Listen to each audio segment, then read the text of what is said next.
यद्यपि शबरी जाति की भीलनी थी, किंतु उसके हृदय में भगवान की सच्ची भक्ति और श्रद्धा भरी हुई थी। बाहर से वह जितनी गंदी दिखती थी, अंदर से उसका अंतःकरण उतना ही पवित्र और निर्मल था।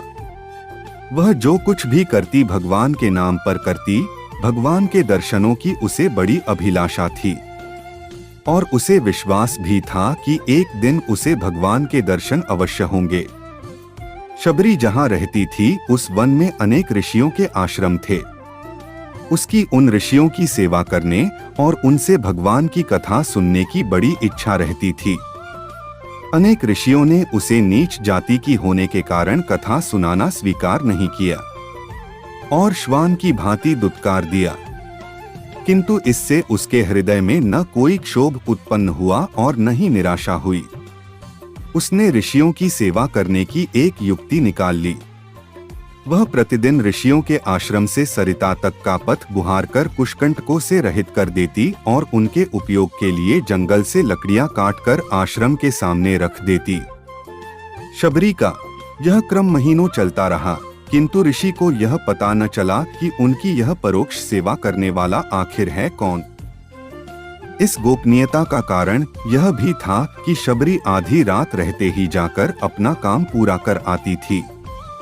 जब यह कार्यक्रम बहुत समय तक अविरल रूप से चलता रहा, तो ऋषियों को अपने परोक्ष सेवक का पता लगाने की मन में अतीव जिज्ञासा हो उठी।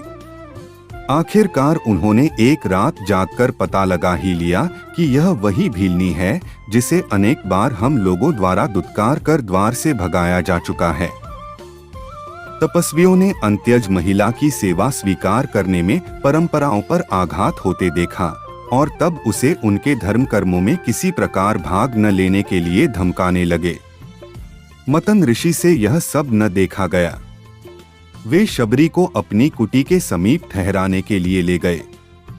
भगवान राम जब वनवास गए तो उन्होंने मतन ऋषि को सर्वोपरि मानकर उन्हें सबसे पहले छाती से लगाया और शबरी के झूठे बेर प्रेम पूर्वक चख कर खाए। शबरी भी प्रभु श्री राम के दर्शन पाकर धन्य हो गई।